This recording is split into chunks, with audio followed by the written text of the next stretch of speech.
All right. Welcome to Return on Podcast, where we talk about the experiences, obsessions, and habits of the most successful e commerce entrepreneurs. I'm your host, Tyler Jefcoat, and I want to welcome you to this episode of ROP. You've heard of return on investment. Well, this is Return on Podcast. In today's episode, we're going to talk about how the current bearish market is impacting business values, and more importantly, what the heck do we do about it? Every weird market presents an opportunity to us as we're building our companies. And so let me go ahead and bring in today's guest, a good friend of mine, Chris Shipferling. Chris is one of the managing partners at a leading digital investment bank called Global Wired Advisors. Chris, I love working with you, buddy. We've done some complex deals together. We've helped our clients make lots of money on the market over the last few years. And welcome, homie. Glad you're here. Yeah, thanks, man. I remember when you first were telling me that you're going to do this podcast, and I was hoping you would invite me on. So I am so thankful to be here, dude. I appreciate you say that. It's funny. We, for those of you who are relatively new to the show, Nikki and I sent out invites to some of our closest friends, and Chris, I think, like literally signed up that day. So it was a little bit affirming to be like, okay, thank God, we're gonna have at least one episode. Right? So. That's right. I'd come on. I'd just be your co-host if you didn't get any other responses, man. We just shoot the breeze about the space and the industry. That'd be fun. Well, that's right. Batman and Robin here. So listen, we're going to talk about bears. We're going to talk about the bearish market. The capital markets are a little bit gooey right now. But before we dive into that, I want to hear a little bit of your story, Chris, just for the sake of the audience here. You've got a ton of experience with consumer products, manufacturing, brand building. Like, what story pops into your head, if one does, that would help us understand what a great brand looks like in your opinion right now? Yeah, I mean, it's a great question. My experience in consumer products has been in real, kind of call it true traditional CPG. I worked in a very, I'd say, ironically small, but very like consumer product innovation driven industry, which was baby products. In order to continually innovate around safety, we were constantly looking at ways to make the car seats better, more comfortable, and obviously way more safe, right? And so safety, when it comes to cars, when it comes to baby products, in particular car seats, it's not an easy task at all to come up with innovation and then also apply that innovation through a manufacturing process. It's really hard. You need a very competent, capable, experienced team. And then even just looking at, for instance, with strollers, which was another, I worked in the durable goods side. So in baby products, you've got the furniture side that kind of leads. A lot of adult furniture companies sell baby product companies. So there's a lot of crossover. There's a lot of toy companies that sell a lot of like toys and accessories in the baby. So there's a lot of crossover with toy. In the durable goods, I sold strollers, car seats, high chairs, play yards, et cetera. And just really, really kind of diving deep into how you innovate through even just the fabric that you're using, using breathable fabric and sourcing that type of fabric. And so, that was kind of how I got thrown into all of this. And I first started with a smaller company that was a Japanese brand. They owned 50% of the market share in Japan. There was two, Aprika and Combi, and I worked for Combi. So Aprika owned 50%, Aprika owned 50%. And then McLaren actually came in, which was a brand you may have heard of before when you were having kids, but they were a high-end English brand. They actually came in and trend hits Japan like you wouldn't believe. They took 20% market share in 1 year, which is crazy. So anyways, total sidebar. So yeah, I kind of got thrown into, traditional consumer products. So I was, instead of me having to take a couple steps back and have contrast, I didn't work with any brands that were, and I had no exposure to brands or companies like I do now, which are finding product off Alibaba. It's a lot more commoditized, and they haven't taken the steps to make themselves differentiated, innovative, and building a community. It's really about, how do I exploit white space in a category based on potential data, murky data that I'm finding? I need to get the lowest price so I can commoditize this and just churn out profitability. So really, I kind of learned about brand by osmosis and what a good brand looks like, and so the tenets for myself as I worked through Combi, I spent 2003 up until 2009 there. was running their sales and marketing before I left. And then I switched over to Evenflow, which was a much bigger consumer products company, close to $500 million.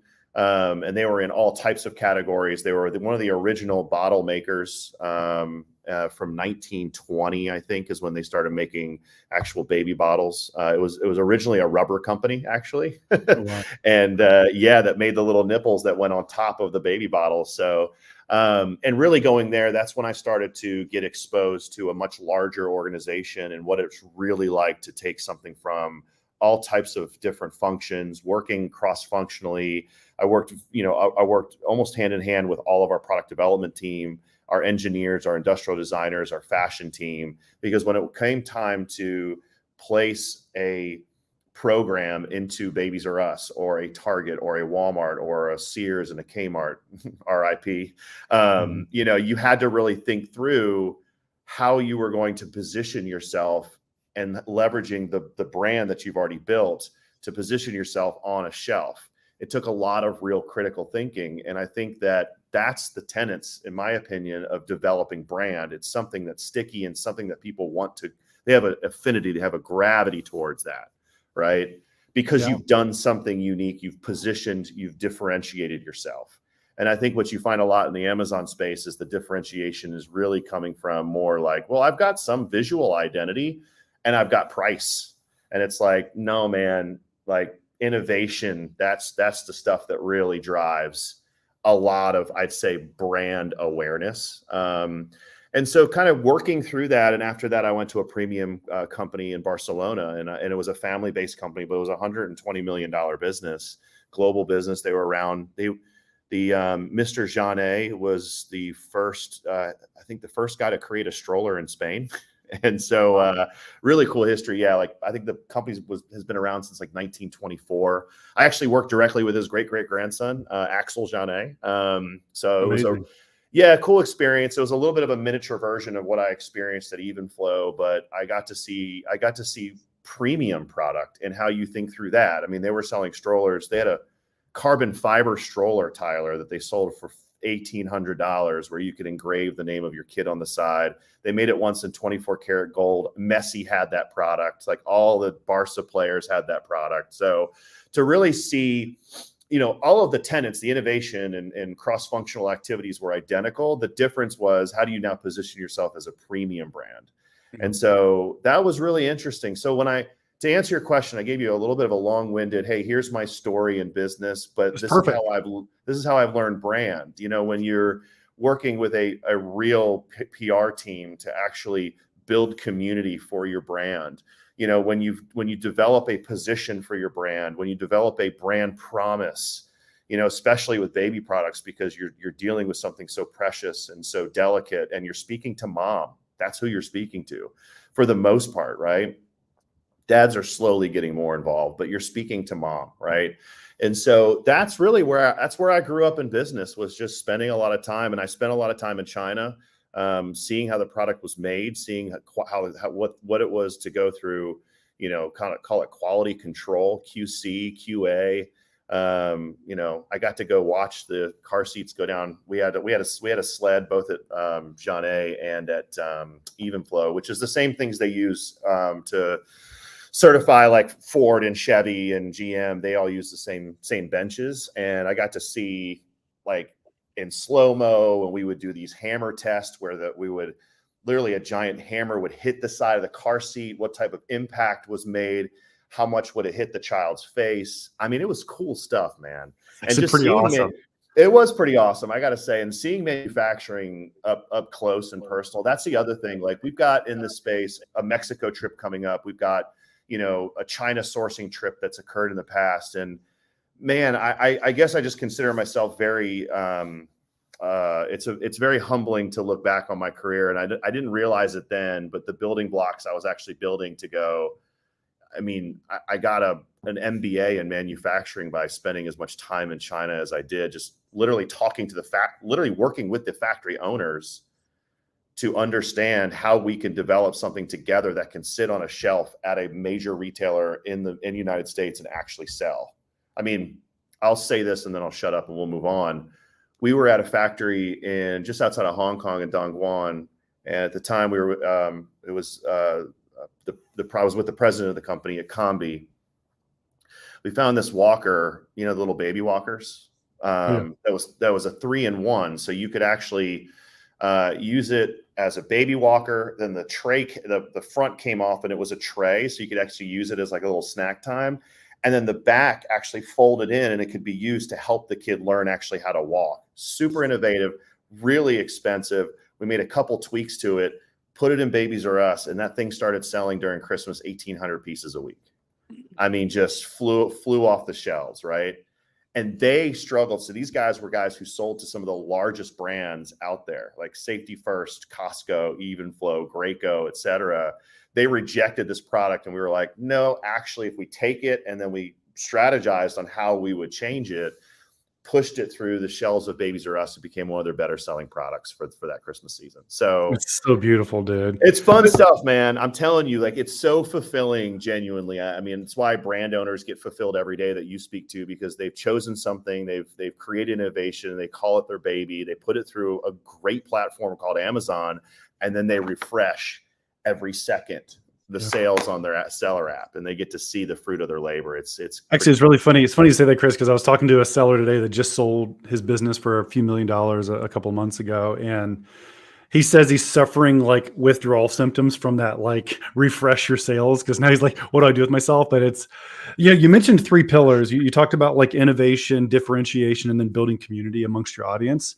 So you've worked at these larger companies. I would imagine most of the folks that would listen to this, this particular show are trying to figure out how we could practically apply one or more of those to more of the like $1 to $20 million brand. Like in your mind, if I were a CEO wanting to build enterprise value in my brand, I'm not Graco, I'm not EasyFlow right now. Like what should I focus on? What should I be doing to really build brand equity if I'm trying to? Well, I think one thing that no one wants to talk about, and it's a little bit taboo, because we've, as service providers, try and make it easy for everyone. But the reality is, building a good brand is not a prolific exercise, period. It is not for everybody. Finding product to sell, to arbitrage, to put through a Walmart, to put through Amazon, more people can do that. But to really build a brand in consumer products in particular, it's not for everybody. So let's start there, because I think that kind of sets the tone, right? And then really from there, I mean, every brand that I know that has ever seen any level of success, and please, someone, I would love to hear from the audience that I'm wrong, but it's always in consumer products, it's bred from product innovation, period. It's something that they created that set the world on fire and put that particular person on the map. We could start with almost insert any brand that is out there, right? Everybody wants to talk about Apple. Well, how did Apple come on the scene? They were the simplistic computer, right? They made everything very easy and very simple. Then they created the iPod, right? Once Steve Jobs came back. And by the way, they were also a massive mess in the 90s. Like, everybody has read all the different case studies on Apple because they're so easy to pick on. Then they created the iPod and then the iPhone, and it was game over, basically, right? But how do you create that? How do you even create the community? Now they not only did they just create a bunch of product innovation, and in some ways, actually, they did, and that's a whole other separate story, because they copied most, like, some Samsung stuff, right? And some Android features and benefits. But by doing that, they actually even created this community of us versus them. I'm an Apple user, and I'm proud of it. I'm super proud of being an Apple user. No one walks around going, I'm an LG user, bro. I'm so proud of that. It's like, back in the day, it was Motorola. I mean, you and I remember that, right? The little Motorola flip phone, So, but anyways, hopefully, point well taken. I mean, look, it's very hard work. I think in brands that are 1 to 20, the other good news, though, is there's a lot of access now to helping you achieve that product innovation, that brand, call it that brand and product innovation, and building out that community. I mean, we're in the 1099 universe now. I mean, being able to find someone who used to work at even McCann Erickson, who wants to work with small businesses. I mean, look at your career, man. You were a CFO of a healthcare company, and now you're helping sellers anywhere between 500,000 of revenue up to 20 million, 50 million of revenue. It's like more and more folks are leaving that large enterprise world, coming down as service providers, and it's just creating a lot more access to folks who want to build a brand that's between 1 and 20. But dude, I hang my hat on product. I saw it firsthand throughout my entire consumer products career. Anytime there was innovation, things just flew, and then the brand it got on the map. And so thinking about like these micro brands, I think the wisdom hidden in what you just said is we need to actually listen to somebody that matters to us, whether it's that 30-year-old mom that's just had a baby, or whether it's somebody else that's has some affinity to us, and actually do something that the big guys can't be nimble enough to do. I think that there's still an advantage to the micro brand, and that the micro 100%. brand can pivot. And so the answer maybe is like, do it, like do the innovative thing, test the new products, and actually, because you can almost like build that community relationship with your customer, while differentiating, while innovating, if you just ask her what she wants and then deliver it in a new way. Yeah, that's right. Keep going. I'm sorry, Tyler. Go ahead. No. I was going to say, or you're kind of stuck with, and again, there's nothing wrong. There are lots of like, let's call them like supply chain arbitrage brands out there where basically they've identified ways to navigate the algorithm, source their products, make a little bit of money. The problem is that margin in that business is continuing to get compressed, almost like drop shipping margins were compressed 5 years ago, or like just selling a basketball goal that you bought from somewhere on Amazon was compressed 10 years ago. It doesn't mean that no one's going to make money as a pure Amazon private label FBA brand in the future. Correct. It just means it's going to be less of them, and it's going to be more difficult. It is. I mean, and Amazon is making the video game a lot harder. It's very clear they want you to focus on brand moving forward. That brings value to the shareholders because it brings better enterprise level brands to the platform, and advertise, which of course is really where they want to try and make a lot of their cash. And they've been doing a lot of cleanup, as we all know, and everybody listening, they've been doing a ton of cleanup. And I think they're really, the vector here is let's really focus in on being brand oriented, brand focused. And I think to your point, that's right. I mean, look, arbitrage will always be around. Look at a bad example like baby formula right now. I mean, that's a huge arbitrage opportunity. And anybody who's doing that's listening, shame on you, but that's totally aside. But arbitrage opportunities will always be around finding a product on Alibaba, buying it in volume, and switching from product to product. And when I talk to folks that are doing that, and they want to understand the enterprise value of their business, I say it's cash flow. So take the money and, here's a Grant Cardone course, and go buy some multifamily, units, and go buy some land, and go buy some other assets, but you don't have a valuable asset. You have a cash flowing asset, and that's cool. It's not equitable. It's just cash flowing. And by the way, like I said, that's in this race towards wanting to sell the businesses in the past year and a half, 2 years. And really it's just, I called it the Pac-Man craze, just gobbling up everything. People did get lost in the fact that now the craze is over, and it's like, it's so cool to go back to being a cash flowing brand. Like, that's totally fine, man. But I agree with you. I think that, and moving forward, the barrier of entry is going to get harder. I think brick and mortar, if you're going to build a brand, brick and mortar has to be part of your strategy. Omnichannel has to be part of your strategy. It does attract a different base of acquirers if we're talking kind of, an actual transaction or liquidity event. But I mean, look, the good news is if you do these things, if you're building a community, you're talking to your community, which Amazon does make it difficult, by the way, but there's ways to get around that too. You can build a TikTok and social media presence, and you can talk to your audience directly through that. You can build an email list. I mean, there's ways to talk and interact. The only way you can do that, though, is if you give them reason to do that. So you've got something innovative that they want to talk to you about. They have questions about. They're interested in the next thing that you're coming out with, et cetera. But if you're building that, you're building the brand community, you've got a real position that you've taken the time to think through. You've got really good messaging. You know what you stand for. You're innovating with your product set. You've got a really good product roadmap. You're starting to diversify away from just one. I won't even just say Amazon, just one channel concentration. you're building a very valuable asset. And Chris, you mentioned something that's the really trade-off. true a minute ago, which is that it's okay to know yourself. Like there are certain product types, there's certain brand types which are going to naturally lend themselves to giving you an ROI on spending 3 years building a funnel off of Amazon. I would say baby products is certainly one category where that could be the case because it's easy to command a premium by differentiating with the customer.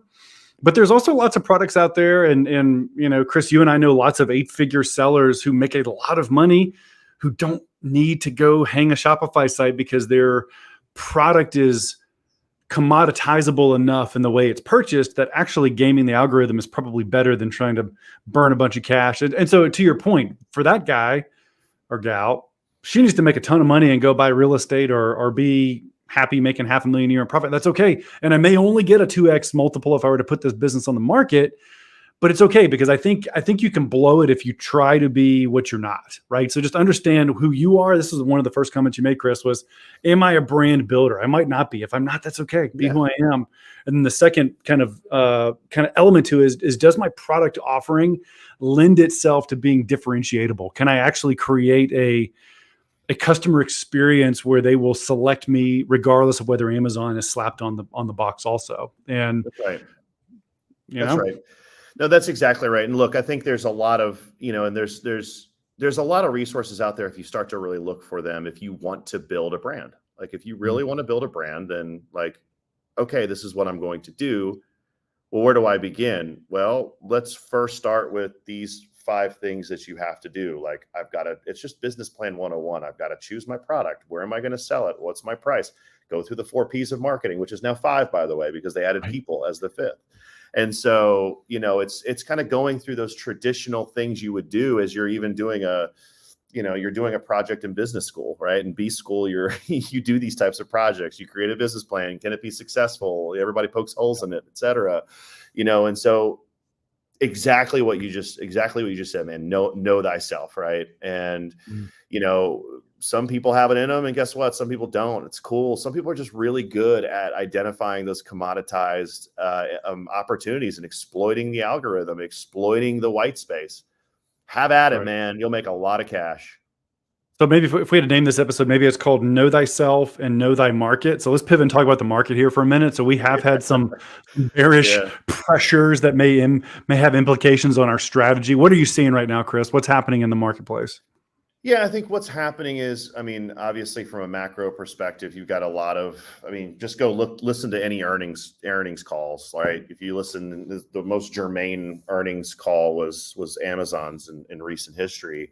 You listen to what they are using. I call them excuses, but what they're using as reasons for why they are missing their targets. You've got inflationary, which is not transitory. We all hope it will be, but it's not. We're staring down, a Ukraine-Russia war that is affecting macroeconomic, not only views, but actual activities. That's not helping. You had an overheated stock market for a long time, especially in tech, and that's now bleeding out. I just read a stat that hedge funds in Q1 have put a tremendous amount of money out of tech and into energy. So you've got a lot of macroeconomic headwinds, right? Asset classes are getting battered. People are looking for non-risky assets. That's why Bitcoin has dropped as much as it's dropped, and whatever. We won't get into will it continue to drop or go back up. I think long-term crypto is going to be just fine. I think long-term, all of this is going to be just fine. And so that's really the outlook. Right now, we're going through a massive correction. We're feeling it. We're going back down to the same clip of growth in e-commerce that we had in 2019, but we're at a higher grade. So like while we were growing here and COVID did this, and then we corrected here, we're not back to 2019 levels, then growing again. We're actually back higher than 19 levels, but we're growing at that same clip. And so while we're going through this correction and everyone's feeling it, there was a lot of mistakes that were made, especially and I'll speak just to Amazon sellers. There was there was a ton of liquidity that chased anything that had profit and product on Amazon. And there was a lot of COVID bump effect that was being ignored in the sake of I've got dry powder or capital I need to deploy, I've got to go buy a lot of things because I got to go make these guys who I sold very happy. And what we're discovering is it's a little bit of the classic Wall Street story, right? Smart finance guys who can't operate. And that's cool, man. Now they're still smart finance guys, and they're realizing a restructuring needs to happen because a correction has happened in the market. But the first thing they're doing is they're really reallocating and repurposing that dry powder away from acquisition debt towards working capital. And they're also looking for other avenues for that working capital. And so what's happened as a result, as we all know, Thras has had a major correction. It was all over Business Insider. There was a lot of detail about that. But let's take them as the bellwether. I mean, look, they're not going away. A lot of these guys won't go away. They're going to be here for a while. But the way that they purchase in the next, call it 12 to 18 months, is going to look a lot different than the past 12 to 18 months. They're going to be purchasing a lot more like private equity. They're going to have a new mandate, and they're going to have probably a bit of a different thesis. And within that, they're going to be looking at acquiring targets and assets that look a lot different than they did in the past. And so, hey, as a seller, use this time where lots of people are not getting deals done, right? There was this race to the aggregator, and the aggregator shut the front door. And now that they did, turn around, go to seller accountant, everybody listening, get your books in order, right? Take the time to actually organize yourself. Take the time to, call our friends at Escala and Multiply Me to fill in some gaps in terms of personnel that's needed to scale. Go to our friends at Escala who scale e-commerce businesses and teach you how to operate better. Go to our friends that say Sellers Funding and get some really good working capital for your business. Put your head down right now. It's cool. And you're hearing that from a guy who, is a co-founder of an investment bank where all we do day in, day out is sell side advisory, where we actually sell companies. So listen to the guy who's doing that day in, day out, that, hey, it's okay right now. Fix yourself, know thyself, know thy market, and fix yourself because of it. Right. But hey, by the way, if you got a great business and everything we've been talking about in the beginning, and it's seeing a lot of growth, and you want liquidity, by all means, let's have a conversation. But, I think it's okay to put your head down during this bear market. It'll pass. Yep. And Chris, actually, you bring up a pretty good point there. Like what I'm seeing with my clients, and a couple of them you've talked to recently, is if you're not premium, and what I mean by premium is you have a clearly differentiated brand with a clear connection to your audience and a clear innovation in your products, you may be better served to hold right now while the capital markets are weird. Mm-hmm. However, if you are that rare, Chris, you and I can both think of a brand that really had a great Kickstarter start that just has outrageous margins and has really crazy phenomenal differentiated project. Like, guys like that guy may want to still look, because there's still a lot of dry powder out there now clamoring for these most premium above board deals. And I think if you fit that mold, it may still be a time to go talk to Chris at Global Wired, because there's still enough money out there where you're going to now stand up. To your point, the theses of these investors they're not just changing, they're actually clarifying. I interviewed 30 or 40 of them a year and a half ago. And by and large, they would use words like agnostic during my question of what is your investment thesis? Well, we're category agnostic and we're platform agnostic, and which just means I have no idea what I'm trying to buy here. And now that they've had some opportunities to diligence and sometimes poorly diligence some of these assets, they are smarter. Like you said, they're bringing in better operators on the team. Some of them might be realizing they bought some assets they wish they hadn't bought. And that's just right. It is what it is. That's right. No, that's exactly right, man. And to your point, I mean, let's pick on that one that you just mentioned, the Kickstarter one. I mean, brand innovation. He created a community. He did it. He's doing it the right way. And we told him point blank, you're a strategic acquisition, man. Like you need to bust through and permeate away from this current set of liquidity that's chasing only Amazon businesses. You are a PE, potential strategic acquisition, no questions asked. So yeah, there are plenty of businesses that are out there, and folks that will be listening to this podcast who have businesses like that. I just think that, look, if you were eager to hit the bid and I'm an Amazon business and I just want to sell and I want my liquidity, I think, look, that's a tough road, right? Very, very tough road for you right now. And I think it's time for you to, anticipate where the hockey puck is going to be in the next 12 to 18 months. Put your head down, hire some really, really great people, great resources around you to really improve on the brand. And make you an extremely valuable asset in the next year or two. So that's okay, man. That's okay. That's actually a great way to, by the way, bet against human emotion. Like great investors are great at betting against emotions, right? When things are really bearish, when things are bad. My question is, how can I be investing capital right now to make the end goal better in the future? While everyone's clammed up, what can I be investing to improve my future? And there may be some things you guys can do with your brand. So Chris, let me ask you a question. So somebody listening to this has a brand that they feel like, wow, I think I actually have an innovative, differentiated product. I'm profitable, but I'm nervous about the market and I'm thinking I might want to get out. Like, awkward question, dude, but most people that listen to this have no idea what an investment banker is. Yeah. Like, what would be, like, in your mind, like, obviously you're gonna have an opinion here, but what is the difference between a broker partner and an investment banker partner if I was going to try to take my product to market? Yeah, I think, look, when you talk to a standard business broker, I think they try and commoditize the way that deals are getting done and the way that a business goes to market, right?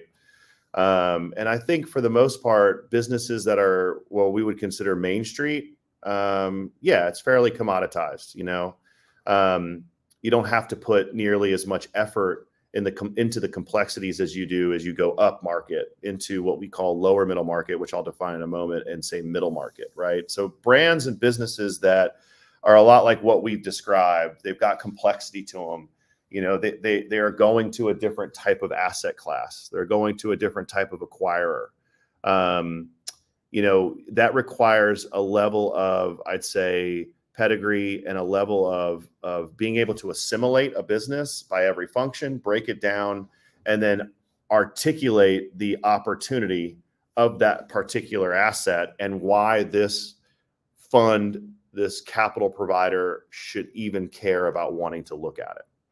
And I think that when you really boil it down, if I can try and make it simplistic, I think it's in the types of people who are investment bankers versus business brokers, their experience, their career experience, the way that they view businesses. It's a much more strategic process versus a much more commoditized, transaction-driven process. And within that process, there's, I'd say, a lot more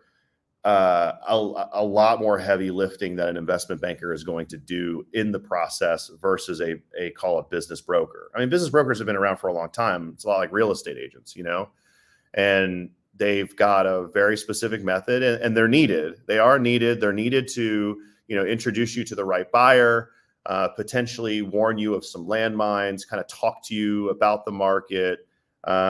But when you start to get to a specific level, and the brand starts to become more complex, it just requires a different type of provider to do that, man. I mean, it's a lot like in any world. I mean, when you're a Fortune 500 company, you're going to KPMG to get your audit done. You're going to PwC to get your audit done.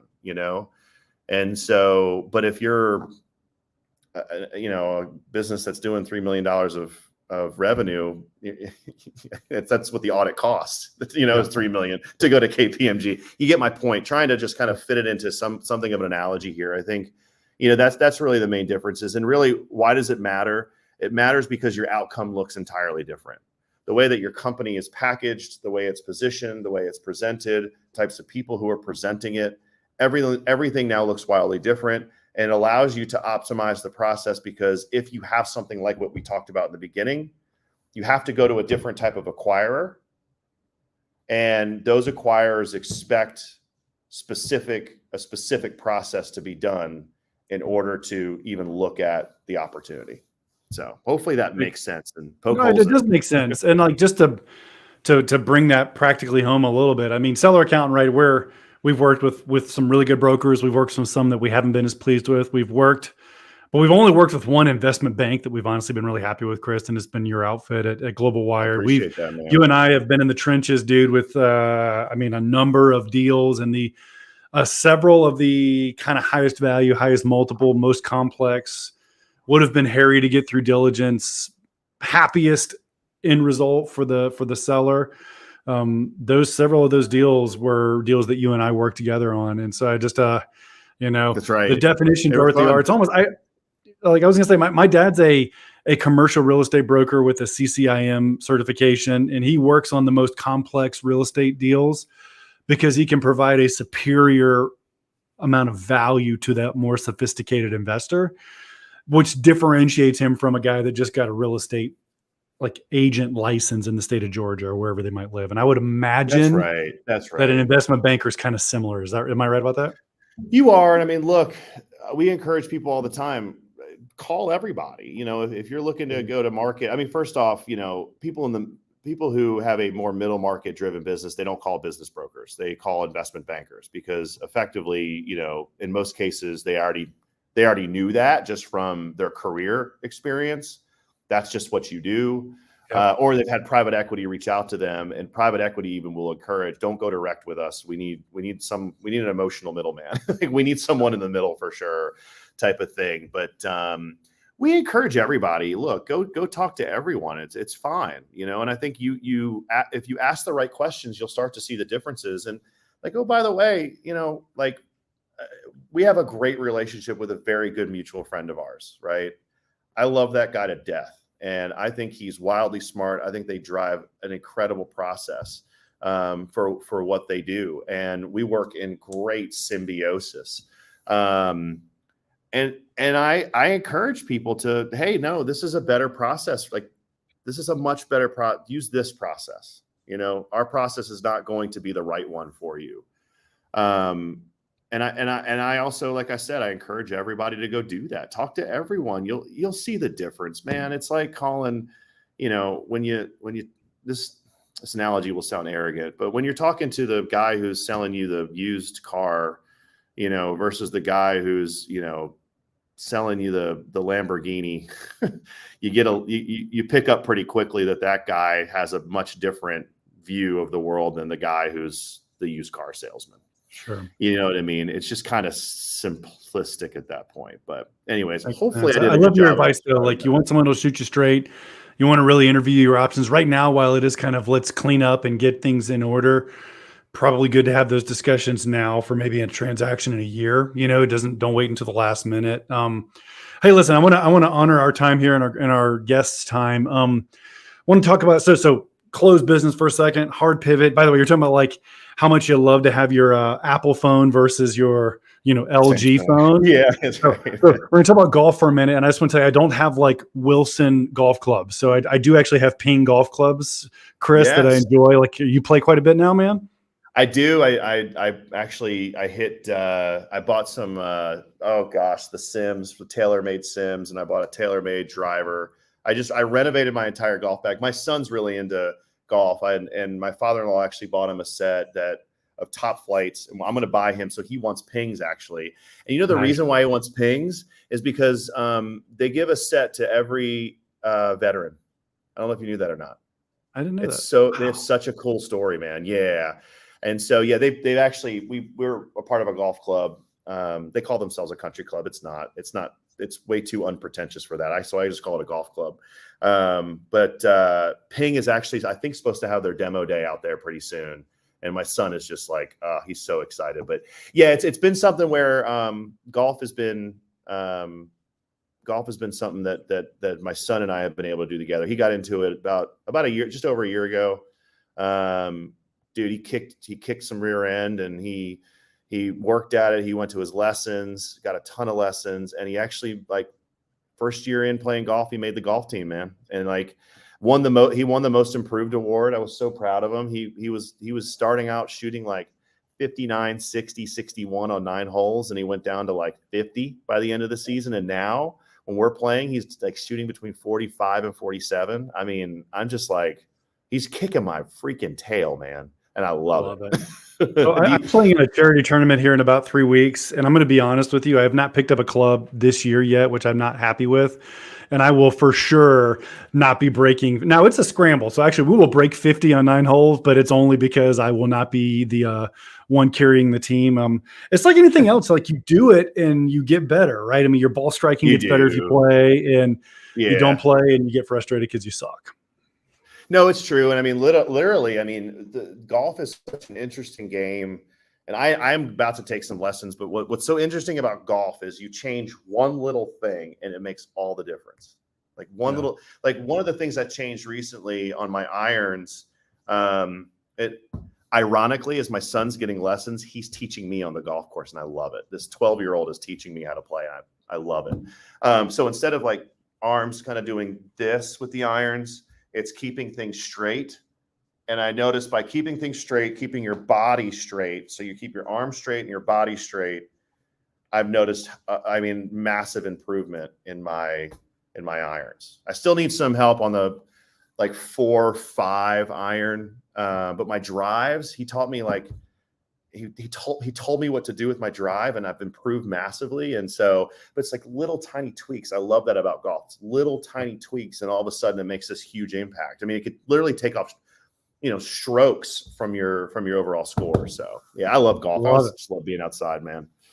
Yeah, I had a person in my mastermind this morning call it green therapy, just the idea of getting outside. And really... I'm going to tell my wife that. Listen, dear, I'm going to green therapy today. It's going to be great. Are you into cannabis? I'm like, no. It's the other green therapy. that would be green therapy while I'm doing my green therapy. Yeah. So That's right. So hey, listen, the final part of each episode of Return on Podcast, Chris, I just want to ask you if there's any habits, hacks, practices that are giving you an unusual ROI in your life, things that you're like, man, if somebody were to take this away and kind of test drive it and try it, and they might really benefit from it. Anything like that pop to mind for you? I got to say, nothing crazy pops in my mind, but I think over the past few years, I've just really surrounded myself with just smarter people. It really helps, man. Like genuinely helps. Like not jerks who think they're better than you, like actual people who you just are like, you know what? Like, you're smarter than me, and I like that. So why don't you talk? I'm just going to ask you lots of questions. I want to ask you about your experience. I want to ask you about, what's made you a better person. How have you structured your time management? I spoke to a guy just today where we were actually talking about time management, and it was like a load of wisdom around being intentional with your time, thinking about your week and going, I'm going to give 2 hours to exercise. I'm going to give, 1 hour or 3 hours to my kids, but I'm creating self boundaries. Like he was talking a lot about self boundaries. I'm like, lapping it up, man. It's like soup, And so it's just, I've tried to be very intentional with that. Global, my 3 partners are just great guys. They've, we've worked kind of hand in hand in the trenches the past 3 years, and they came, them. I mean, they came from some really big careers, and just even being around those guys and just, it's really about just being humble and asking questions, man. You're the same way. I mean, you're identical with that. It's just surrounding yourself. It's why you're part of, a lot of masterminds and big groups. And, you get around other men that, kind of, you can just, take the coat off and prop your feet up and just kind of get real, and so, yeah, nothing too like monumental here, but I mean, it's helped. I don't know. Anybody listening, I would encourage it. Just go find smart people. So one of my heroes, a friend of mine in Atlanta named Tommy Breedlove, always says your net worth is your network. So I think that's one of the truths there. And the other one is life is too short to work with assholes. And so I think both sides of that mean we need to be really careful, who we invest our time with, because we, want to have good people. Bro, it's been great having you. Chris, if anyone wants to learn more about Global Wired Advisors, what's the best way for them to get a hold of you? Yeah, if they go to our website, globalwiredadvisors.com, or just type in Global Wired Advisors on Google, we're the first ones to pop up. My email address, my phone number is on the website. We have lots of ways to get in touch. I don't care what size you are. I don't care what category you're in. If you've got questions about the market, you're concerned about what's happening right now, you need good resources, please just contact me. I promise you, we will have a productive call. Even if we just talk about your grandma, we will have a productive call, I promise. There we go. Unless you're calling to tell them your grandma's an asshole, in which case that could be a little bit awkward. Yeah, exactly. Then I would give them actually your advice, and you should stop surrounding yourself. Get toxic people out Life of your is life. too short. Very, But grandma very calls me every day. I don't know. Yeah, but grandma's toxic. She needs to go. It's totally fine. yeah. So, Oh boy, that's awesome. anyway. Well, Chris, thanks for being on the show today, buddy. And just for those of you guys who have made it 45 minutes into this, thank you so much for listening to Return on Podcast. I'm Tyler Jefcoat.